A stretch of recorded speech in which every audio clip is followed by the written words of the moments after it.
Hi, hello, and welcome to the third episode of the Halloween Reviews. And today, I've got something special for you. I've been waiting to talk about this album, and really this artist, for a while now, but now it's October. I think I have the perfect moment now that we're talking about the horror-themed bands.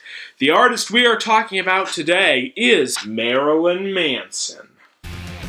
Marilyn Manson was the shock rock guy of the 90s, and he represented everything angry suburban white kids loved, and everything your typical Southern Christian detested. For a good 5 years there, he was criticizing mainstream society, organized religion, and American hypocrisy. And he raised some pretty excellent points from time to time in a lot of his music. And then Columbine happened. Manson retreated from the public eye for almost a year, and in 2000 he came back stronger than ever with Holy Wood, his most ambitious album. After this, he kinda went into a slump. He released a lukewarm album with Golden Age before taking a 3-year break and jumping straight into emo with Eat Me, Drink Me.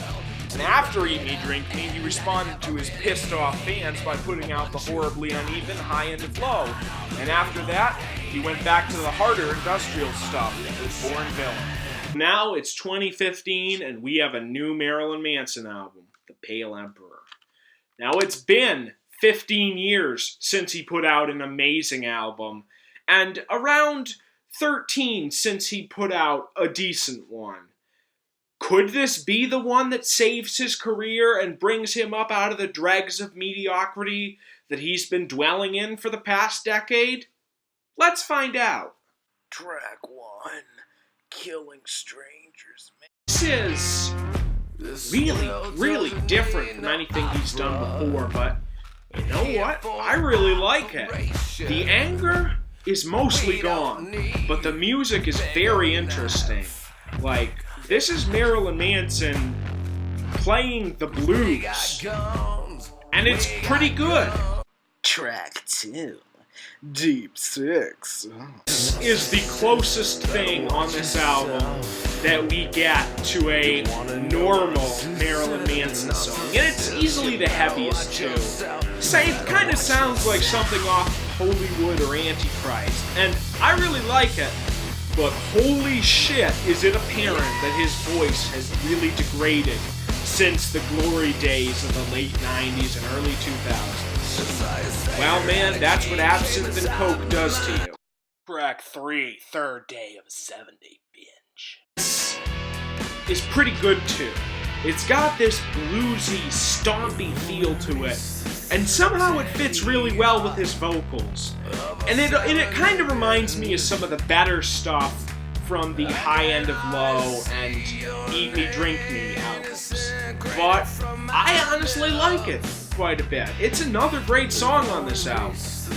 Track 4, The Mephistopheles of Los Angeles.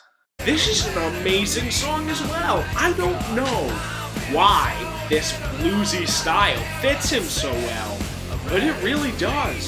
So far, there haven't been any bad songs on this album yet. Track 5, Warship Wreck.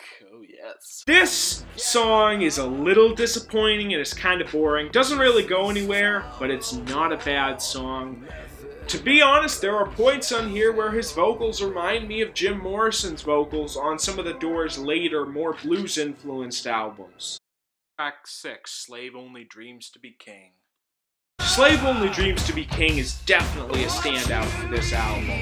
It has a great beat, some great lyrics, and a kind of an interesting message that sort of ends with somebody shouting deliriously about being a king in the eyes of God. 7, I got the devil beneath my feet, yo. This is another good one, kind of a be-all-you-can-be song, but I'm not really sure who he's talking to. Is he talking about, oh, fuck you for blaming me for Columbine, you assholes? Or is he saying, fuck you guys for, like, not liking my Eat Me, Drink Me, and High End of Low albums? And some of the lyrics are a little weak, but otherwise, it's a good song. Of elevating. This is my least favorite song on the album. I don't know. It just doesn't do much for me. And there's a part of the song that was bugging me forever. And then I put on the first Doors album, and I recognized that shit immediately. It's your death desire.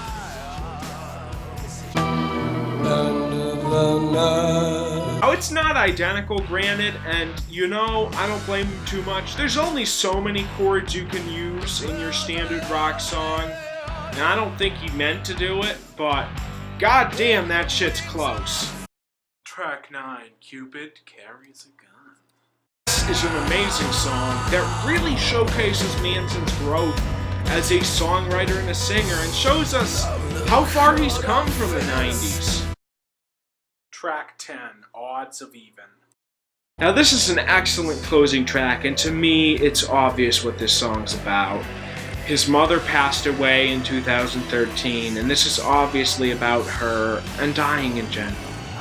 And that's significant to me because Manson has never dealt with the subject in a serious, non-exploitative way. And he's looking at death as a mature human being and recognizing that he too is going to die someday. In many ways, that's the entire crux of this album. Manson has finally grown up. He isn't as emo as his last couple albums have been, and it feels like for the first time in almost 10 years, he's really confident in his music. Overall, The Pale Emperor is the best Manson has sounded since Holy Wood. And if he can build from this album, he could really make something amazing again. I've been the Rustic Reviewer. Have a nice day, everybody.